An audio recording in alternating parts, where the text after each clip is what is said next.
Hello,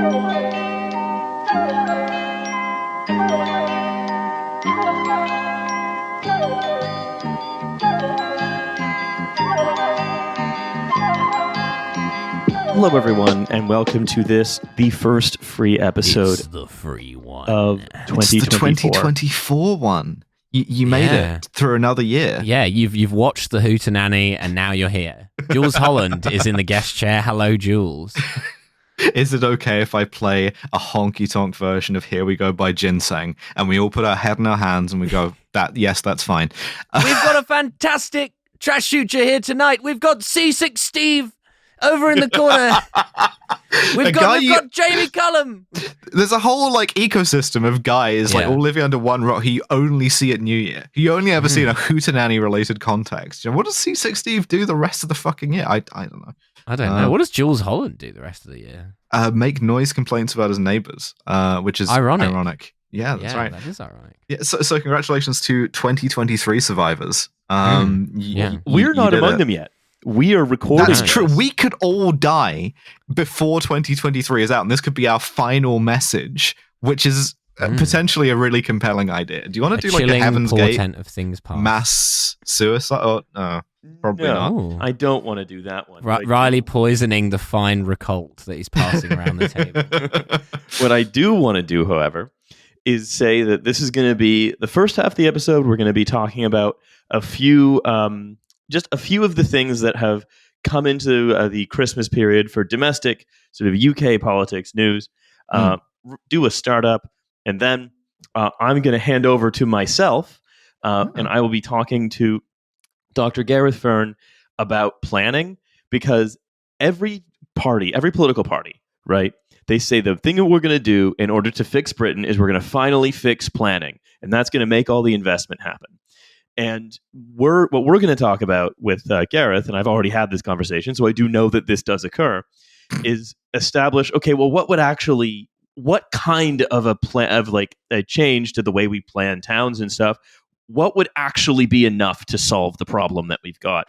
And I'll give you a hint. It's not quote unquote streamlining this process. It's turning into an actual public service. So we're going to talk about what that looks like. Interesting.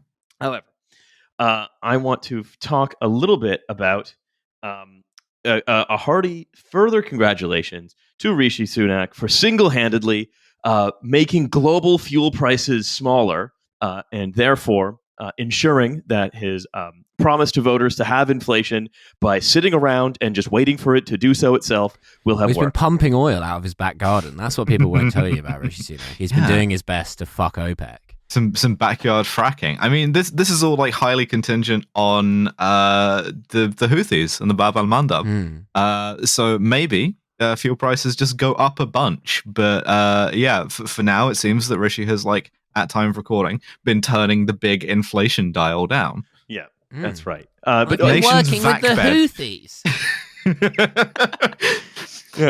Although it is certainly quite interesting to see, and we'll sort of talk about this more in the coming weeks for sure, just how much the global economy has been able to be disrupted by people who have been, let's say, on the receiving end of quite a bit of Anglo-American technology flown and dropped by guys whose combat uniform includes a white Fendi belt.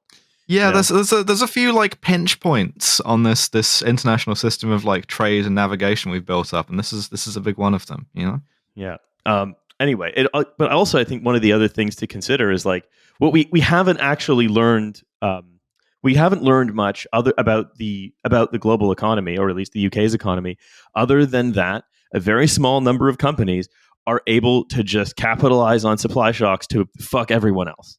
Basically, the way that our economy is set up, especially with our energy companies, is designed to look at supply shocks in the rest of the world and make sure we feel them 10 times as much as we otherwise could. Yeah, can we cut in the bit of Michael Gambon and Layer Cake saying the art of good business is being a good middleman? Ta-da! So I think this is what we have learned. Of course, is it wasn't There's no evidence at all. Now that the inflation is now falling, we can look back on it. Zero evidence at all that any sort of more generous Social Security spending during COVID had anything to do with it at all. Right? This was just fuel prices got more expensive, and then 9 guys were able to turn generational wealth into bunker wealth because of that. That's it. 5 guys plus 4 more guys. Yeah, that's right. Yeah, the burger chain got really rich, and also 4 other guys. The burger chain got so rich they added 4 guys. That's right. Yeah. Yeah. They created jobs at 5 guys. We're not dead naming 9 guys here. Well, speaking of that, though. I did also want to talk about one of the things that we've seen in the distance coming down the kind of legislative pipe. We've talked about it on a few episodes, which is the new guidance that forces schools to be weird about gender with children has now been released. Hello and welcome to the transgender half hour with Alice Gordell-Kelly and friends. Yeah, so this is kind of the sum total of the effects of having ruthlessly but incompetently politicized the EHRC and a bunch of equality stuff, is that now Kemi Badenoch has sort of announced a bunch of guidance for schools, which, as you say, tries to sort of make life more miserable for trans kids in schools, right? But I think the main takeaway from this, right, is obviously this is very, very bad. It's gonna immiserate a lot of people. But it strikes me that we're dealing with the same thing as the Rwanda deal, right? Where you're pushing up against the limits of this envelope of what parliamentary democracy, as currently constituted, you can make happen within it, right? And you're trying to deliver the impossible, right? The thing that they actually want to do, instead of the admittedly shitty compromise that this is, I think it was Janice Raymond who said, morally mandate transgenderism out of existence, right? And much like just putting people on planes to Rwanda, you can't really do that legally within this framework that we've constructed. And I think part of the point of doing this is so that you can push further and further and further up against it, so that once you're in opposition as a conservative party, you can then say from the right, well, this whole envelope, this whole framework of liberal democracy, or liberalism in the broadest sense, this is all fucked and it has to go so that we can immiserate these people properly. And the thing is, that's very compelling to people because the strictures of that envelope, of that kind of liberalism, do make everybody miserable, just not in that way. Right? We want to turn the incipient fascism into much more full bore. Exactly. And I mean, the pressing question I submit to any kind of trans rights movement or anything like that is whether this is the time to, and I don't really take a position on this, make urgent common cause with the liberalism, because the liberalism has a lot of establishment power and people are very fond of it. And you have these kind of weird soft Tories who met one nice trans person once and are well, I don't see why we should be doing the exterminate the brute stuff on them. Or whether you should be doing the more radical route, which is this whole system of liberalism is fucked from the left, and that's more emancipatory. But in the meantime, I think this is best understood as a drive towards an insurgent sort of anti-democratic way of doing this. Well, and I think we can look at this as well and we'll clarify what this is, what the guidance mandates, and it's not a law, it's guidance, and it's guidance that actually breaks a lot of laws, which is great. See again, the envelope, it pushes up against the existing constraints of the system that we've built. But before we get to this, stuck in a big envelope. We need to get out of the envelope.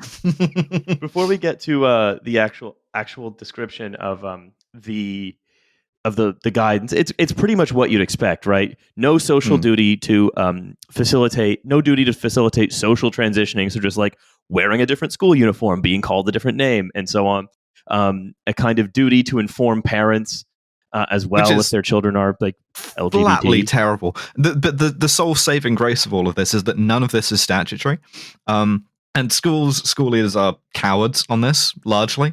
But if you want to, you can ignore this. And I think some schools will, which all to the good. But also, right, we think about if we've thought about like the roots of sort of specifically of English transphobia and how it kicked into overdrive in 2015, and what the function of all those columns was really, whether or not the people writing them knew that, was to get people emotional enough, to angry enough about this, and to feel a sense of fear about this enough that when it comes time to say, well, we need to repeal the Human Rights Act so that so that the children will be protected from the brutes, even though in many cases the brutes are the children, right? Yeah, because the Human Rights Act has quite good branding. That's the problem. Well, and we need to do that, right? That they have spent the last 8 years gathering that base of support. And absolutely. Yeah, and not just on this, like also on migration, also on like prison stuff, any number of things. And I think the push to like really do away with these things of like of liberalism of like getting us out of the ECHR and like repealing the Human Rights Act. That's the sort of much darker even than this path, and I feel terrible for the children most of all, because like you already, if you're a school child in this country, you already go to something called the like business schools grindset academy, right? Where they make you wear some kind of insane uniform and, enforce. Well, you go to the Hustlers Academy where the headmaster is Andrew Tate. You go to the Hustlers Academy and they enforce like Victorian rules of silence on you. You can't piss at any point during the day because it will disrupt your learning. But even if you could piss, you'd have to go into a specific bathroom. Yeah, we've made all of that a bunch more humiliating. At the end of that, you get out of it. University is incredibly expensive. There are no jobs. And then on top of all of that, we're going to get your ass with the climate. I mean, and also the school might collapse on you and kill you, of course. Yeah, exactly. So absolutely miserable existence, even if you're not trans. School's not transphobic. It collapsed and killed all the children equally. But the other try and gender a corpse. The like sole trans student escapes by being sent to the like special trans portaloo outside while the entire school collapses. The other thing I want to note, just coming back to the guidance itself, is how fucking weird it is. Yeah. It is weird. One of the things it mandates is that if a student has a preferred pronoun, you're not being forced to use it, but also it would be bullying to use the wrong one, so you should just always refer to them by name. It's weird. It's so fucking odd. Yeah, I mean, part of the weirdness of this is, as you say, the compromise of abolition not being able of to, pronouns in general. Yeah, of like not being able to do the stuff that you really want to do. I think part of it is also that the government here has been radicalized by some very, very strange people who have like imported wholesale these like strange concepts of like, their idea of what biological sex is, for instance. And so you have this guidance that is full of the phrase biological sex in reference to stuff that like doesn't matter, would never come up, would never occur to anyone other than people who are already obsessed with it, Yeah. Well, I've always long thought this about all of this weird transphobia stuff, is that the best argument against it is just how weird it is. It's just how straightforwardly just odd it is to care that much about what someone else is doing with their genitals. How just like obviously perverse it is on the face of it. Like you can make any number of moral arguments or whatever, but I feel like the one that cuts through the most just seems to be just like, these people are freaks. They're so obviously freaks. Like, do we need to go any further than that? Yeah, absolutely. And I mean, I'm sort of two minds about this, right? Because I know we've said before that like the key to sort of political success on this one is to be normal, right? And I don't think normal has to be like strict normal, right? I don't mean that in like an assimilationist way. I just mean that, like, however weird and fucking queer and, like, diverse in your, like, presentation of it you want to get, it will always be more normal than anyone who is like, yeah, no, we need to be doing, like, genital checks in, like, primary school bathrooms, you know? Like that, so this is what Maya Forstater said, welcoming the guidance. She said, the most important takeaway is that the normalization of so-called social transition, lying about children's sex, is indefensible within a school environment. To which I just have to say, well, wait, why? Why do you need to know that? Yeah, again, this is a woman who is like famous for being fired, which is an incredible career sort of parlay there. And why did they need to like justify themselves to you? Mind your own business. Well, the other note on this as well, right? We said this is a compromise position because this is mostly, as I understand it, Gillian Keegan, the education secretary, rather than Kemi Badenoch. And now, because Kemi Badenoch, it's interesting to see, like, Kemi Badenoch is now being shown by the right of the party as like, oh, this is a big loss for her, right? Because she had to do the impossible, which is legislate like sort of 33% of the Tory, the sort of this specific kind of Tory dream, right? Of everyone, of boys wear blue, girls wear pink.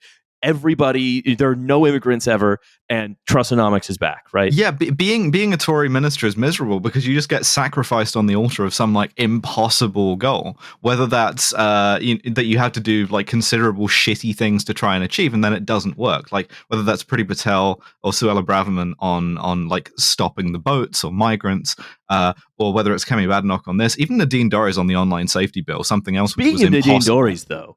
Yeah, right? This is the thing, right? Because we did the live show and we read her book, and the only interesting thing in Nadine Dorries' book is in the course of all of this like sour grapes office gossip bullshit, she goes, "Oh yeah, by the way, Kemi Badenoch is being groomed by like a cabal of hard right Tory like dark arts operators to run as like future leader based almost exclusively on like a transphobic culture war." And she writes that down and she's like, yeah, oh, and by the way, fucking MPs having sex on pool tables or whatever. So like the fact that it doesn't interest Nadine Dorries and she just mentions it in passing, to me speaks much more highly of its sort of like veracity, you know? Well, yeah, because I mean, we've talked before about how this stuff is kind of alienating to a lot of the electorate because it is at the end of the day freak shit. But it's also like, as much as like it's not unusual for the Tory party to pick up on any culture war issue in order to like use it to push things further to the right, it is quite alien to a lot of the Tory party who are they're just right wing in a very different way. Like this isn't, if the average Tory MP, this isn't really what you got into being a Tory for. Like we kind of were alluding to it earlier, like a lot of Tories are like weirdly liberal about a lot of things because they're kind of like, yeah, be gay, just don't pay tax. Like that is kind of like a strong Tory bent. Like, yeah. Well, I love to be at the no tax orgy. Well, that's the Marx quote, right? Is that at the end of the day, the English Tory is only enthusiastic about ground rents. Yeah, like it has a bit of a like, and all of the most vocal TERFs are kind of like more like liberals in the kind of in the more American sense of being like kind of second wave feminists who've like gone insane, and that's like a really weird marriage because most of those people aren't Tories. They're kind of more like Blairite Labour people in the vague sense. So it's a very weird. It feels very sort of American. Yeah, and there's some other stuff going on here too with so Scotland has like now dropped, the Scottish government has now dropped its appeal on its gender recognition bill, and because I have this like heterodox opinion that this is good because the gender recognition bill was a waste of time, it was never going to pass anyway. But the point of doing it was also to like push that sort of constitutional envelope in a kind of like orthogonal liberal direction of Scotland should be an independent country, right? Yeah. And you know now that's sort of been abandoned, and yeah, I find sort of the political division on that quite unusual. You know that you have these sort of like SNP sort of left-ish liberals, and then like who are sort of determined to push this thing forward, having had this like really long bullshit parliamentary like passage with it. And then you have like Scottish Labour, dismal as they are, going, no, this is not only will we not do it because we're like always pandering to transphobia, but we specifically won't do it because we love the envelope. And this envelope has like Scotland and like the rest of the UK in together, and we're not sort of tampering with that. We need to keep Julie Burchill in that envelope. Exactly. She cannot be released. Exactly. Yeah. So it's this is the thing. I sort of one of the things about that bill that I sort of was against was I resented being made into a constitutional issue like that. And now it seems that I'm destined to be a constitutional issue either way. And I think when the Tories are in opposition, as seems likely, and they're sort of like trying to do the we should burn this whole system down because it doesn't work and makes everyone miserable from the right, that's going to be a lot more dangerous for me than whatever like legislation they're doing, especially when they have a Labour government as malleable as Keir Starmer's is going to be. Yeah, because they are going to, any outrageous claim they make, I'm sort of putting my marker down on this, any outrageous claim they make about a group Labour considers to be unimportant, which is a very high number of people, whether that's ethnic minorities, LGBT people, the left in general, whatever you want, anyone who isn't almost a core Tory everyone. Voter, almost everyone, is that Starmer's instinct every single time is to say, well, actually, I think you'll find that we are going to crack down harder. And he's going to try to outflank them for the right every single time. People have accused my government of being malleable. Well, Mr. Speaker, I would like, if the Prime Minister thinks I'm made of such a fine clay, then I will riposte to him by baking myself in a kiln. This will be broadcast live on TV. I will become so firm, I will become brittle, and I will have Rachel Reeves apply a fine bone china glaze to me so that I cannot be bent or moved in any way without shattering. I think we can get Roschmitz to do this. Yeah, no, but I think the thing is, too, that this sort of like speaks to the general arc of British transphobia, where like it's more dismal, right? The American culture war stuff, like they've tried, the Tory right have had these like dalliances with mass mobilization, and like TERFs are always trying to like radicalize each other to like, grab people of suspicious genders in bathrooms and stuff. But it doesn't really translate to the British mindset as much, I don't think. And part of the reason why is that like in the US, right, because you have this kind of like interventionist, already radicalized, heavily armed in places kind of like movement ready to go, as a trans woman, I would worry about getting like murdered. Whereas in Britain, I mostly worry about getting socially murdered.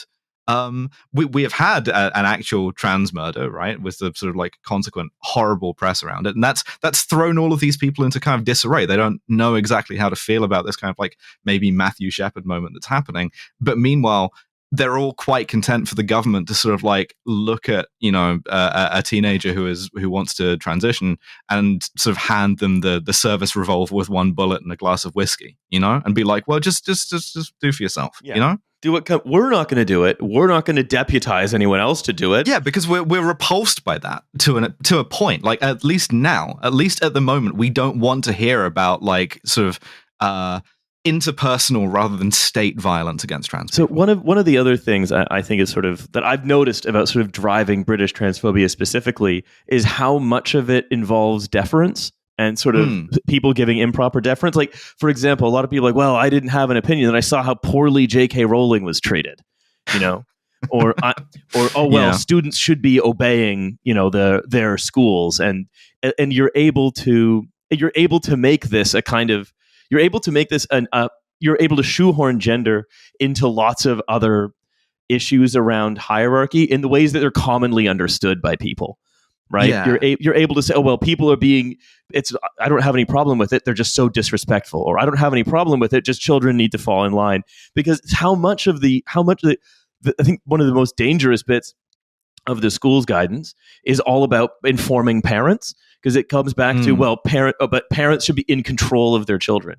And so I think that here, one of the things is there's less of a sense, except among like the big vocal mouthpieces of this whole movement, that there needs to be some kind of like, immediate political mobilization, and more of just a sense of tutting that people are not respecting their sort of social betters or people who they should be deferring to in the hierarchy. Yeah. And as with the left more generally, the only tool that they have for that is we need to make your life sort of like in the round more miserable. That's why it's in schools, because in British society there are a lot of institutions that can compel you in very specific ways, but some of the only institutions that can compel you to like dress differently other than jail are schools. Yeah, absolutely. And so that's where the tool is, to sort of force people to be deferential in the way that they want. And that's why I think it has this kind of resonance, but the resonance is so sort of prickly and resentful and not sort of mass mobilizing. Also, because as with the migration stuff, it's futile. There is like a demographic thing happening that the government is sort of like powerless to stand athwart, where it's like migration will increase, trans people will continue to exist, and you can try and sort of like force those things not to happen, but you're kind of like it's like forcing back the tide, you know? It is. The English governments have a long and proud history of instructing their soldiers to try and fight the sea. Well, yeah. I mean, I think you're completely right in that sort of like, basically, if you want to make anything into a big social issue in Britain, you have to fundamentally make it about whether it's cricket or not, right? Like that has to be it has to like play into that kind of sense of social hierarchy or whatever. Because if you go to a bunch of like Britain is not like a kind of Puritan founded country in the way that America is, where people are scandalized by stuff in the same way. Like you can't shock a bunch of Tory backbench MPs by going, by God, there's a bunch of boys at this school dressed up as women. Like that's just a rugby team at a social. Like, do you know what I mean? Like it's not like that's not shocking to people. You have to like create this sense of it like undermining the fabric of society somehow. Yeah, absolutely. Shall we move on to a startup, or shall we talk about the new Tory losers caucus? A palate cleanser. Yeah. Why don't we start? Let's kick off the year with a startup. We know the Tory losers caucus. It's like they're trying to create. They're trying to create a sixth family that's like socially liberal and has a constituency of exactly 0 people. The socially liberal Tories are such sweethearts. I can't wait for them all to defect off to the Lib Dems or something when the party fractures. Yeah, exactly. Listen, you know my feelings about Penny Mordaunt, right? And I hope that she remains politically harmless for many years to come. You know, it is very funny though, seeing like after the experience of the last several elections, seeing Simon Fell, the MP for Barrow and Furness, saying elections are won in the center ground, and after a divisive few years, the people of Britain are craving a calmer, more pragmatic politics. It's like, no, they're not. They want fun. They want the fun. Yeah. And it's like, we are going to do no fun. We're going to be and they're desperate for the fun to come back. If Corbyn had jokes, and he kind of does have jokes, but if Corbyn had been like more of a Boris figure who was a laugh, I think we would be living in a kind of socialist utopia at this point. Yeah, I honestly, that is my most crank opinion, that if Jeremy Corbyn had more of a like Bernie Sanders energy, if he'd have just refused to answer the stupid questions and called people fucking cretins live on air, I don't know. I think it could have gone differently. Should have listened to us. Should have listened to us about bringing the nonce detector into the Commons. It's going beep, beep, beep, beep, beep. I'm sorry. My honourable friend is being beeped at by the nonce detector. Look, I can't retract it. It's the nonce detector. I would like to advance that my honorable friend has dropped his pocket. All right, let's talk about Honu, and then I'll hand off to myself in the future past. They can call you Honu. Yes. Yeah, it's Honu, and they're calling Milo Honu. That's right. What do we think? Come on, hit me. Honu sounds like the name of an individual robot to me. Yeah. Like a Sony Aibo. It sounds like something Hussein would talk to me about, and I wouldn't be completely listening. Boston Honu. It's actually a new paradigm that will underpin an AI first economy that's also entirely new. Oh fuck, if it's a new paradigm, I feel bad for making fun of it now, because the thing in my about me is in my daily life I can't get enough paradigms. Yeah, big paradigm head. I think sometimes if someone's too into paradigms, it can be like show that they're kind of a bit right wing.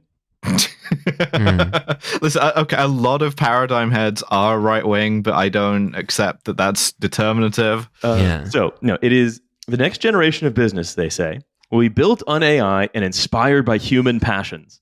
We sit at the forefront of what is possible. Sorry, inspired by human passions is very good. Inspired by human passions. I love to be inspired. Human feelings.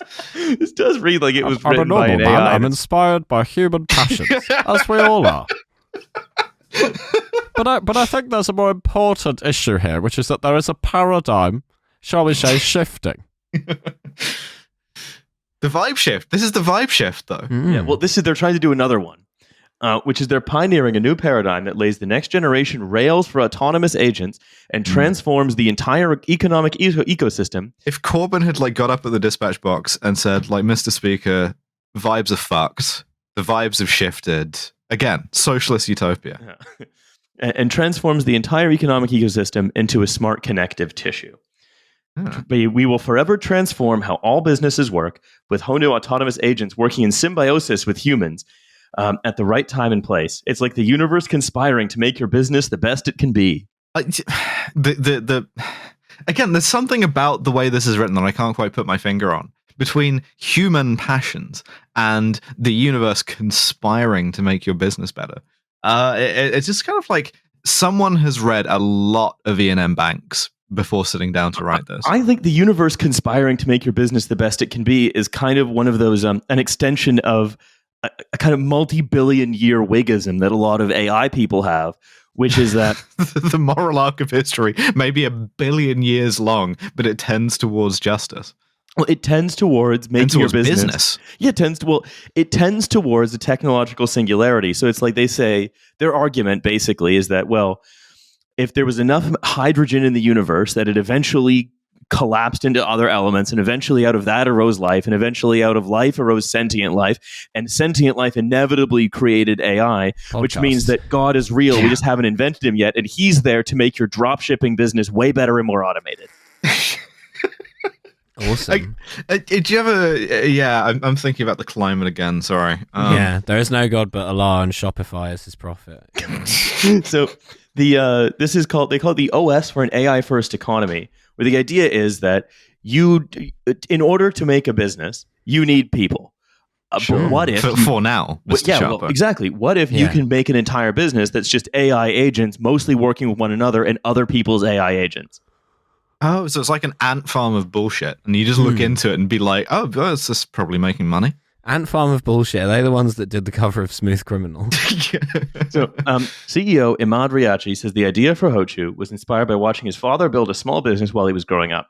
He said he saw his father make many preventable mistakes and eventually realized... This kid just like watching his dad start a business selling like printer toner or some shit like that, and he's like, "Yo, this guy's a dumbass. Yeah, why isn't he building an ant farm?" Yeah. His spreadsheets are all over the shop. His ROI ratios are fucked. Imagine being this kid's dad, and then you see he's like giving interviews, and he's like, "Yeah, my dad was such a fucking dipshit at running a business that I thought that like predictive text could do it better." Says this is in an interview with Precede Now. There's very little information about this business otherwise. I just thought it was interesting because the drive, right, is it's the same drive that happened with like, the steam loom, right, which is to create more things more quickly, automate more, and the more things are automated, then the more value the people who own the automators take. So the play here is to automate everything and then claim the value from all businesses, or at least all back office functions. Something about the tendency of the rate of profit to something. So Riachi says he sees a future where highly autonomous businesses are built on top of the infrastructure. But remember, like, we never talk about economic planning, right? It's just that you can never talk about a planned economy, even though we do live in a planned economy. It's just the planning is slightly decentralized. The envelope again, the back of the envelope, calculations, Please stop writing on the back of the envelope. It hurts. And so what you're basically saying is, look, we want to, and this is something we even saw in the Henry Kissinger article, the goal here is I want to build an infrastructure that seeds a huge amount of economic planning to an AI. Yeah, you'd like stake as much of this territory out as you can ahead of time, as you say. Building a high-level autonomy into businesses is really going to pave the way towards the democratization of business creation and entrepreneurship across the world. What? Well, basically, what's stopping someone who a subsistence farmer, for example, in West Africa, what's stopping them from also living like the head of HSBC is that it's too difficult to recruit a human resources department.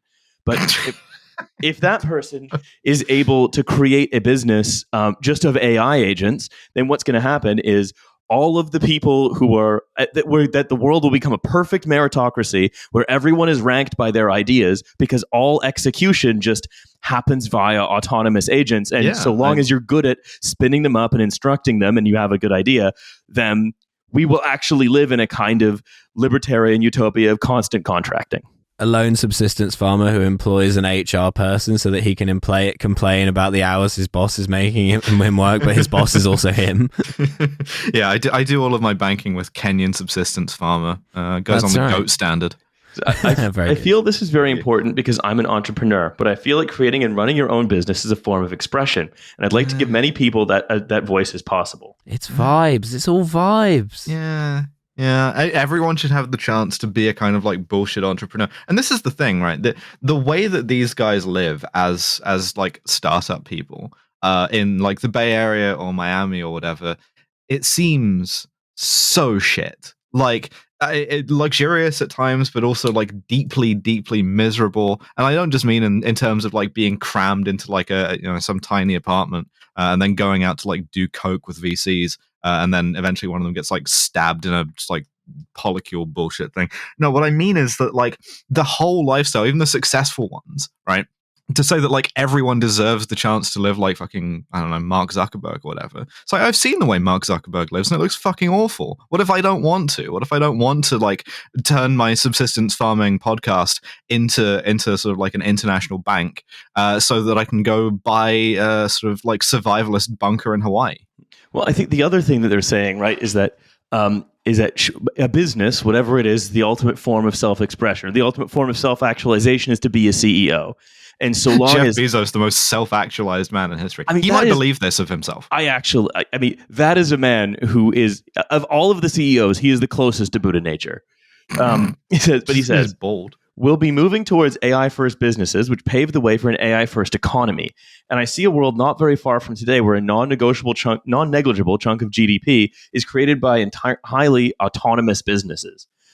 So basically, the idea is you can create a business without employees just by having agents. We've got the car on this highway, right? And we're pretty certain if we just take our hands off the wheel. Listen, it's been going far enough. It's fine. Someone will probably invent cruise control like as it's being driven. Yeah, don't worry about it. And they say, when you're building autonomous agents or autonomous businesses, you need to optimize for a certain objective. And it's going to be very interesting to see the governance shifting a bit and having stakeholders have much more of a say in the value alignment with what these businesses are trying to create. I love it when stakeholders have a say in the value alignment, personally. This whole thing reads like it's been written by an AI. I'll say that. I think this guy might have already AI'd himself out of existence. Yeah. Maybe he is an AI. Maybe it's like a Blade Runner situation where he doesn't even know he's an AI. Well, and so we have the AI creating the other AIs that are going to take over the economy. But I just find it very interesting that the ambition expressed here, right? The ambition is, look, we could have the entire competitive economy just have no people in it, and instead there's just CEOs and stakeholders, and it's this dream of a perfectly frictionless, humanless. It's like like an assembly line or like a clean room with only robots in it. Yeah. And also, again, as with all this AI stuff, it comes down to like in so many cases, it's like, this is a thing you could just do with a computer before. This is like these guys who have businesses on like fucking like Redbubble or Shopify or whatever, where they just like put a load of drop shipping stuff up for sale where they get a percentage and then they just list it on other websites where people end up buying, and then they just make money for doing nothing just by like hosting a website. But what if the entire economy was run on that logic? Well, you'd get a lot of t-shirts about welders who were born in July. I'll say that. That will be the only form of clothing. The army will wear that. That will be the uniform. What about food production, all this stuff? AI. And how do you get it? You influence it. You interpret it. You know how to tweak. A secret priesthood knows how to talk about it. Oh, yeah, we're going to go gnostic. Yeah, God damn it, the secret priesthood again. Yeah. Well, that's the thing. I think you can link this company. And that Henry Kissinger article from earlier this year from us, last year from your perspective, tentpole, sort of thing and that's what, because this is the practical application of what that would look like. Which is this is someone saying, you wanted to hand over control of the economy to computer, okay, hand it to my computer, or I'll build the computers you can hand it to, and then all of a sudden, instead of just, it becomes about how well can you interact with the distributed God, basically. Again, I'm not saying that's what's going to happen. I'm saying that's the belief system. Yeah, the economy, it's all on computers now, isn't it? Yeah, it's not a shop. It's just a computer. You don't go to a shop. There's just a computer down the street and you go and log on. The distributed God loves me because it gave me a t-shirt that says, don't mess with a welder born in January. Yeah. And though I neither know how to weld, nor was I born in January. Distributed God loves me, this I know, because ChatGPT told me so. It's a mysterious act of divine love and grace, and I myself feel that I'm sort of one of the elect in this. Anyway, I think that's all for Honu for today. AI army with crap hat GPT. Anyway, that's all for Honu for today. Yeah. I'd now like to hand to myself in the past from my perspective, but the future in your perspective, for a little talk about planning.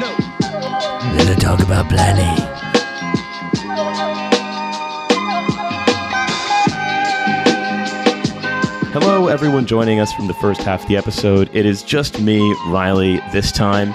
That means it's time for another interview with an academic who actually knows what they're talking about, as opposed to us, vaguely guessing, doing a Keir Starmer impression. I'm sure Milo probably did the Georgian Peter Griffin thing again. He seems to like that one. So we're leaving all of that. We're leaving childish things behind us in the first half. And instead, I'm going to have a conversation with Dr. Gareth Fearn, who is at the Environment, Education and Development faculty at the University of Manchester, who has, among others, written a new paper called Planning for the Public, Why Labour Should Support a Public Planning System. And one of the reasons that I wanted to talk to Gareth today was that every single party has, in every sense, promised we are going to change Britain. We're going to resolve its productivity crisis. We're going to solve its affordability crisis, all these things, by finally streamlining the planning system. Now, we've always tended to leave those things to the side, knowing intuitively that they're horse shit, but not necessarily knowing exactly why, other than that they're being sold by, I'd say, career charlatans. So to now help us understand what planning reform that would be worth the paper it's printed on would look like, easy sentence there, it is Gareth Fearn. Gareth, welcome to the show. Thank you very much. Thank you for having me on. I hope I can bring the level of decorum and sort of astuteness that you set out at the beginning. It's a lot to live up to. So let's hear your best Georgian Peter Griffin. No. I've been practicing all day, so yeah. So, as I said, right, it costs enormous sums of money to build anything in the UK, from a wind turbine to a section of train track, and much of that, I think, is commonly believed to come down to our frankly insane planning system. And I can also say, as a big fan of techno, that planning frequently ends up closing my favorite venues, and meaning I have to travel further and further out of town in order to access the music that I like so well. And I think, going back to something I was saying at the beginning, we encounter, whenever we look at these assessments of the UK's ills drawn up by people who often have no desire to fix them, so they say they will fix the planning system and everything will more or less right itself from there as private investment is unleashed, which has been held back by red tape. And the universal fix for this, mostly on the Tory side, but also somewhat with some exceptions on the Labour side, is to, quote, streamline our inefficient planning system. So can you please tell me and our listeners a little bit of what our planning system is looking like now, why people think it might need streamlining, and how some of the ills that we experience are related to what I find to be a frankly Kafkaesque nightmare of bureaucracy, but private bureaucracy. Yeah, so the sort of project of streamlining planning is something that's been going on for about 40 years, and it gets brought up every maybe 5 or 10 years as a kind of project. Usually when there's a crisis of some sort or there's some sort of economic slowdown, for the exact reason you said, that kind of outline idea of like, yeah, we're going to unleash this market that's sort of hidden away and has been hitherto not able to produce housing or infrastructure or whatever it is, right? And they've actually tried to do that in the last maybe 10 years or so, and arguably that's created some of the problems we've had now. So ever since the Conservatives got in 2010, they've been trying to find ways to kind of streamline planning. So they've done so through national planning and policy was incredibly slimmed down from the previous Labour government in 2011-12. They've introduced what's called permitted development, which is, extended permitted development, which is basically where you don't have to go through a full planning kind of committee to get a decision on a site, but into things like converting offices to residential, which has in turn led to like lots of very poor quality housing, particularly in London. So streamlining is something they've been doing anyway. But what they've also been doing, and this is probably speaks to the problems and the sort of mess that we have at the moment within planning, is also cutting significantly financially the budgets of planning departments. So 50% plus cuts to most planning departments. It's the biggest hit area of local government because it doesn't, it's not something like social care, which is much harder, which you have statutory sort of obligations to, and also that you obviously councils are more reticent to kind of cut back on. So planning has taken the brunt of the sort of public sector, local government cuts, which is, the biggest cuts section of the public sector as well, right? So it's like the sort of most cut bit within the most cut bit. And that's also, not just in terms of overall funding, but also in terms of like paying conditions for people who work in planning. And really, actually, also perhaps most dramatically, has been like privatization of planning. So that's like planners. So there's RTPI, which is the professional body for planning. They kind of every few years do a report on the planning profession. And a few months ago, their report said that we've now got over 50% of professional like planners work in the private sector. They don't work exclusively in the private sector. They often work within the public sector as well. So they'll work on a contract doing policy for a council, and then they'll work on another contract or in another team at some point later in the future, putting applications into planning departments, right? So all of these kind of things, I think, the sort of deregulation, the privatization, and also the sort of austerity, basically, all of these things have kind of combined to create a lot of the, like some of the problems you talked about at the beginning, right? Whether it's in housing, whether it's in infrastructure, whatever, it means that the basic stuff that the planning system, even as it's currently constituted, is supposed to do is very difficult. So like making a plan, for example, which you would think is quite sounds like a basic task of the planning system. Like most plans are going to be out of date in a year or so in the UK, like most local plans, like 70% So like that, just that basic ability to be able to do those kind of functional things, even like the things, even from a really neoliberal perspective, right, of actually delivering planning decisions quickly. Well, most planning decisions, like 70% again, were delivered within the government's timeframes 10 years ago. And now it's like 20% because there's just not enough people to do the job. Like, it's pretty straightforward why that's happened. Like, it's not a new development. It is a new development. It's not something that's been happening for a long time.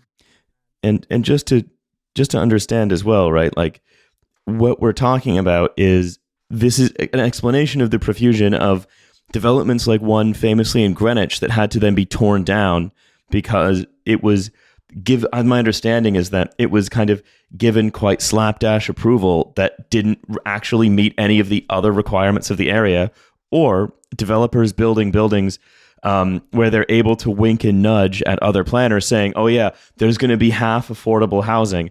And then they're all sort of, it's either a kayfabe or quite simply the developers are managing to buffalo the sort of stretched thin planning staff so that they can once again have like in some of Battersea developments with like the sort of insane sky pool, they're able to have affordable housing that's still like £750,000 for a 2-bed flat that's accessed via a pour door. You can see that in all of these senses, things are getting approved that have sort of either no basis in law or no basis in common sense.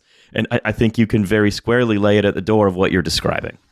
Yeah, absolutely. And I think it's like that kind of speaks to a kind of relative and increasing weakness of the public sector in this regard, right? So it's not to say that, like, and I certainly don't want to say this, and I don't think many of the authors on the paper that we did are people that would argue that the planning system was great 10 years ago, right? Everything was fantastic, and all the developments that were done then were fine, and etc. But there was at least like some capacity to contest or to shape decisions, even with that kind of more limited, even within the kind of new Labour years, there was still some potential for that to happen. But now, like, the idea that the only real times that we see, and this is probably the genesis of like the sort of current debates about NIMBYs and YIMBYs and such like that, is that the only time you really see regularly people who are able to actually oppose a development is often very wealthy people in the sort of like home counties or something like that, trying to oppose housing development. But when it's a working class community, MPs stopping a piece of railway from being put down in their constituency. Yeah, that sort of thing. Whereas, when you see like, I live in Manchester, various like kind of working class communities trying to oppose various developments that they think are going to be disruptive to their area, obviously they just get ignored, right? Most of the time, by and large. So and then we've got ourselves in this position where the former people are kind of foregrounded as a problem, and there's the kind of main problem and main issue that needs to be sort of bypassed, I guess, within planning. Whereas actually what's simultaneously happening, and indeed perhaps the reason that certain like think tanks use that kind of language, is because actually a lot of the time developers are getting their way, and they are certainly in like big cities like Manchester or London, like they certainly are getting their way, and they certainly are producing things, whether it's like you say shutting down nightclubs, or which I appreciate it's not always developers, but it can be led by sort of new developments, and then people move in, and then they want the nightclub shut. Like, that process I think is an outgrowth of, or is at least, I think you could say at least very much intensified by the weakness of like planners, both in their kind of quasi-judicial role, but also in like the actual process of making a plan and actually doing the hard and complicated work of like working with different people in a community, right? Which does take time and it takes money. And if you don't have that, then you're already starting from a very difficult position if you're like at least more progressive in your sort of aims for a city or for a region or whatever. Yeah, so I'd like to talk as well about like what you describe mostly in the paper is what an actually functional planning system would look like, right? Because you talk about, I think I like talking about this because I like to understand what a plan that is actually worthwhile would look like.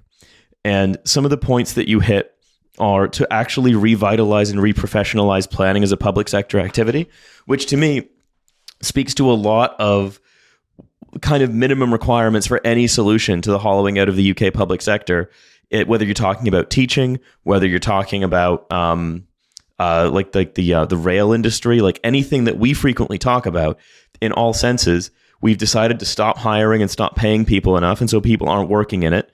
And to be able to act as a public sector body, you need to have people, and you need to have people who are qualified. Like I'm also put in mind of when we talked to yet another Gareth Davies, about the goings on in Thurrock Council, where some basically people from the town had to sort of engage in asset management, working against like sharks from the city in Mayfair, right? You're not going to be able to have a local government that, say, invests in the market that doesn't constantly get taken advantage of unless they're hiring those sharks. And I think it's the same thing with planning. We need to hire more qualified, not to put too fine a point on it, sharks who are able to actually significantly check developer ambitions. Yeah, absolutely. I think like not to get too much into this, but like I've worked in planning, a few different planning schools, universities, and like the universities are training people as planners, right? There's plenty of people still being trained. It's still fairly popular degree for young people to do. So, and it's like a professional qualification in most cases. So there are people being trained as professional planners, but then most of them go and work. And I think a lot of them are being trained with a kind of public sector ethos, because most of the people training them were people who worked in the public sector years ago, usually. So, in terms of like younger people, that is happening. But then often, what they do is they go and work in a consultancy, right? There are some consultancies that do better work than others, but like that is a very different ethos. It's a very different way of thinking. It's actually not always, it can be quite if you're not like, it's necessarily like the highest performer, for example, it can actually be a really unstable career, like in terms of contracts and, moving from one place to the other and that kind of thing.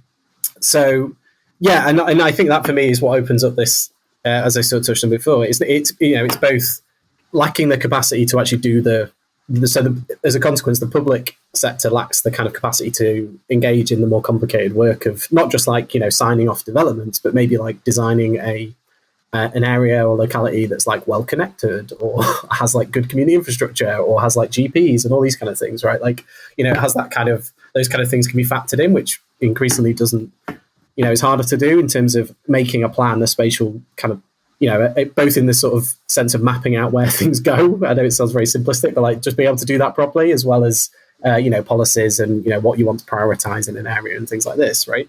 As opposed to just being like, oh, well, we hired the 3 best people at City Skylines and we're hoping that they'll be able to, create a functional community here. Yeah. We talk about revitalizing planning as a profession and making a public sector that can be adversarial and be challenging, as well as actually just get stuff done. Yeah. We're also talking as well about, you talk a great deal about democratizing planning. That means ensuring gains from planning are equally distributed. And that right now, the planning profession, shock horror, serves largely to serve the interests of the extremely rich. So I'd like to just sort of take a step back and ask, how exactly does the planning system right now sort of just consistently give returns to the people who are already very wealthy? And what would a more democratic distribution of gains from planning actually look like? Yeah, well, I would say that like the gains, and I guess this is probably an important point to mention when talking about planning a lot of the time, is that like what the planning system is and can do, even both ideally and in its current form, it's often attributed to be able to do things that it can't do, or it's often like given too much priority and reasons things aren't working, right? So, for example, like why the UK isn't building so much infrastructure. Well, it's because the government gave up on public investment for 10 years. That's why. That's why we don't have good electricity infrastructure. That's why we don't have good train infrastructure, et cetera, et cetera. Like that's the core reason. And that planning is then used as an excuse for why those things haven't happened, right? So I think it's important just to firstly kind of like, and I would say the same in terms of like wealth and in terms of gains of, people being able to make money off land, basically. That the reasons for that happening are much more external to planning. It's obviously to do with the financial crisis, quantitative easing, all these kind of background economic conditions, right, that are driving land prices up, particularly, and obviously speculation from and planning is part of this. I'm not trying to say planners aren't part of this, particularly in terms of signing off buy to rent like huge apartment blocks and things like this, right? Like obviously planning is part of that.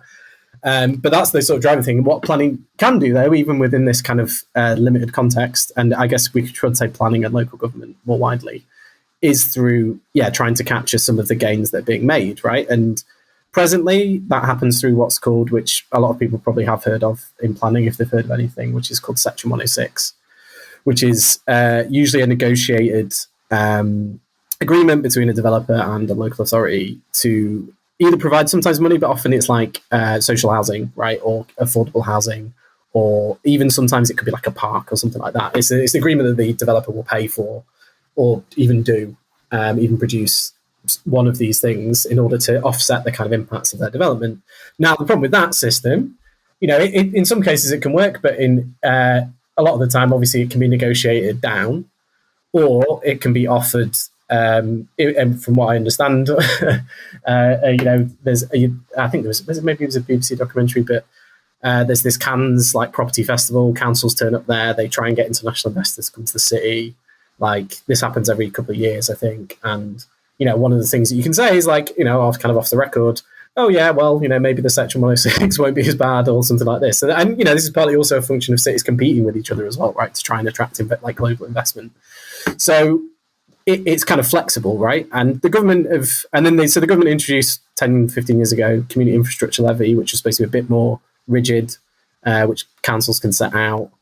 And now they've introduced another levy, or the framework for another levy recently in the recent legislation. So they seem to be trying to make that a bit more solid. And that seems to be, I guess that's sort of moving in the right direction, but it still seems that like this money is either often just going into, sometimes if it's money in terms of levies, just going into councils because they need the money anyway. So it's not necessarily just going to things that's needed, but it's kind of a stealth tax, which is, again, fine, but it doesn't do the thing it's supposed to do. And so it gives central government a way to say, hey, we're doing all of this stuff. And then local governments frequently have to not deliver the thing in order just to deliver other things at a minimum level. Yeah, well, it was designed at a time. Well, the Section 106 comes from 1990. So it was designed at a time when it's not exactly like local governments were amazingly funded then, but they were a lot better funded than they are now, right? It was based on an idea that we hadn't completely destroyed local government, I assume. So now when you've got, Section 106 additional to full local government funding, maybe that's, not a disaster. But if you, and these community levies as well, but when you've taken so much money out, putting this money in doesn't make a huge difference, I don't think. So yeah, what we call for in our paper was a more and I think this would even work for developers as well, right? It's not necessarily some radical sort of position. It's used in other countries as too. Either we didn't go into all the specifics because there's a few different versions, and it would have taken up too much time to debate them all. Of either land value tax or a more clearer kind of percentage land value capture system for any sort of development, or at least any development over a certain scale or value, where you sort of say, right, this is how much you get as a landowner. And what we're talking about particularly is what's called planning gain, which is where the value that you get from land turning from what it was before into, when it gets permission, it usually makes the land more valuable, right? So it's how you capture some of that gain. Some of it can go to developers fine, but actually we need to have a much clearer sense of how much of that goes to the public.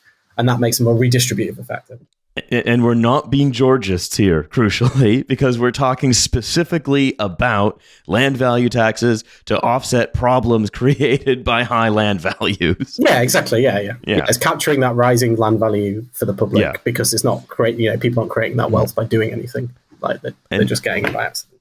And we're saying that planning is just one way we could possibly do that. Yeah. I mean, through land value capture specifically is something you could do through planning. Land value. So we talk within the paper about property, like reforming council tax and property tax, which is obviously a local government thing. So yeah, I mean that's a kind of wider kind of issue I think to do with it. And again, this comes back to planning and its kind of political space, right? Like obviously, and this is why we target the paper towards Labour, because obviously the Conservatives are never going to do any of this, and the likely Labour aren't going to do it either. But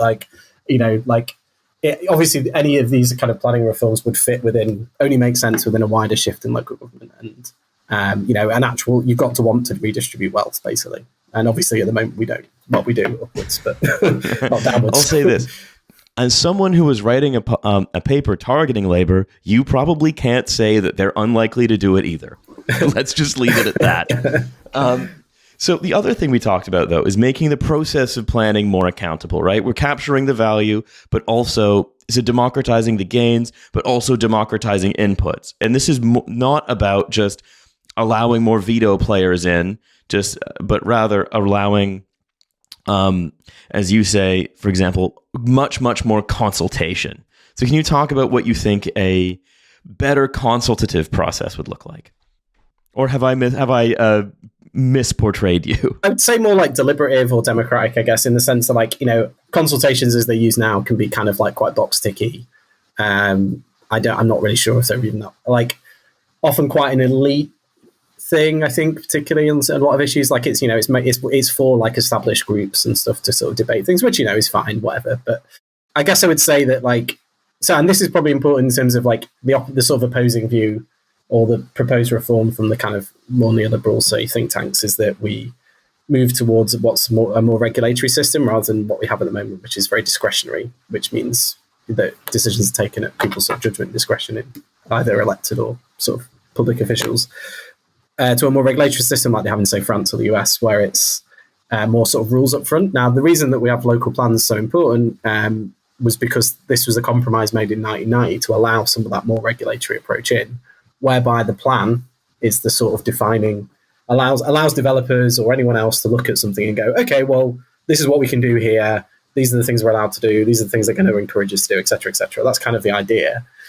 So for me, the kind of democratic aspect enhancing really is in that bit of that's where the work can go in. That's where you can have these kind of antagonistic discussions about, and obviously local officials and elected officials and the public can then decide what it is they want to do. And then obviously the costs and benefits of doing that, right? If you don't want to build new housing, okay, fine. But then what's going to happen to your schools or to your, your area if people can't live there, or families can't live there, etc.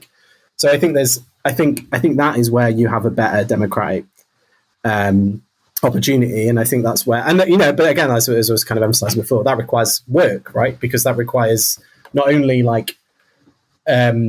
the process of developing those plans and policies, but also requires actually you've got to actively go and find people to get them involved, because people aren't just walking into planning meetings. It's only a certain type of person who tends to do that. So that requires again significant resources and work to actually do that properly. And in the past, there have been sort of reasonable attempts to do that. They've not always been perfect, but it's not that's some sort of unfathomable process. And again, other people in other countries do this, so it's not impossible. This comes back down, I think, to building public capacity, right? Which is, in order to go and get people, as you say, you can't just wait for them to come to you, because the only people who are constantly paying attention to that and coming to you are either landlords or insane, Tory landowning NIMBYs who want to stop trains being built, if you get my meaning. Yeah. So how, and this comes back to, as we say, actually making the public sector work again, which is going to require, as you say, actually hiring people, actually giving them a remit to engage with the public and do things in the public interest, which is so far away from where we come from, or maybe really ever have been in quite a long time. And this is where I think we want to come back to what otherwise is suggested to fix the planning system by the mainstream parties, which is to streamline it. Really, what you're saying is needed is a significant bulking up, but to make it better rather than to make it disappear. Yeah, I think so. I think what's developed, and this was actually prior to the coalition of the Conservatives. I think this was happening with the Labour too, which is I would say it's kind of like there's a lot of bureaucracy, but a lot of it's kind of box ticking, right? A planning process becomes more box ticking, which is in the sense of like, okay, we have to do this thing, we have to do this review, we have to do this assessment, we have to do that, and that kind of goes on forever. But like that's actually not. I mean, I've sat and watched and researched, analysed multiple like different planning decisions, and actually like it's almost like a bit of a charade sometimes. Like it's like they go through the motions, but what decides the issue is actually just to do with say on fracking, for example. Like there was lots of like technical issues discussed about noise and pollution, all these kind of things, but at the end of the day, like it was the fact that there was clear issues with the process and that people in the area worried about it. And that's eventually why they ended up rejecting it. Right. And that's fine. Like, I don't have a problem with that. I think that's perfectly reasonable. Like people have like substantive disagreements about what can be done with land. And I think the problem with I don't think there's an easy way out of that. But what I don't agree with is this kind of very neoliberal perspective that you can just hide those things away and just pretend they don't exist and just come up with a way of bypassing all of those like antagonisms. Right. And the real like disagreements, like, what you need to do is try and think of a way to have those more constructively and in ways that we can, and some people will win and some people will lose at the end of the day. But like, I think we can do that. And we can't just pretend those things don't exist, because then obviously all that happens is that, it'll be the developers that win, right? Like, so effectively what we're saying is a bulky and powerful planning system that's able to actually stand in the way of and influence development. Great. When do we get one? Effectively.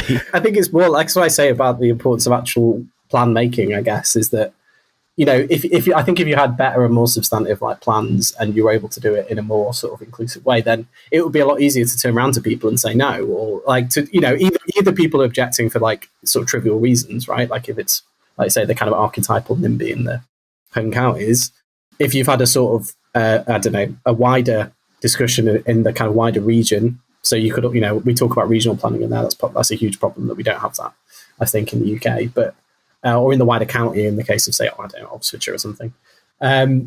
Like if that has then led to a set of principles about how much housing needs to be developed, and like that's been sort of developed as a policy, and there's areas, you talk about areas that you would like it to happen, and you have to discuss that not on an individual basis, but you have to discuss that on a regional basis or a county basis. That becomes a bit of a different issue, doesn't it? Because you're not just arguing about whether this one thing can happen.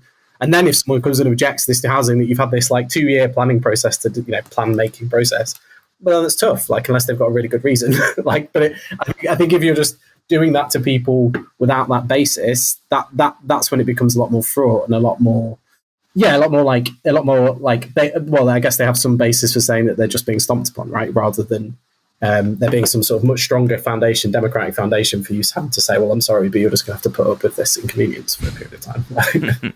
So I think before we end here, I want to talk about another thing that is, I think, a real important motivator to deprivatize and re-regulate planning. This is from your planning and climate section, where you say, the problem of flooding is emblematic of the privatization and deregulation of planning.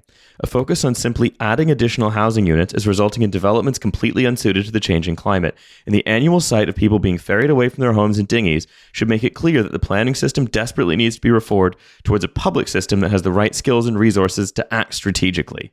And I mean, I think that's the vision I think we can leave ourselves on, right? Which is, we talk all the time on the show about whether or not something is some measure is going to be enough to deal with whatever crises are going to come down the pipe. And I think we can just say, for any reform of the planning system, will this meaningfully stop people from being put in dinghies when their homes are flooded? Or will it allow developers to profit off of homes that will one day be required to be emptied via dinghy?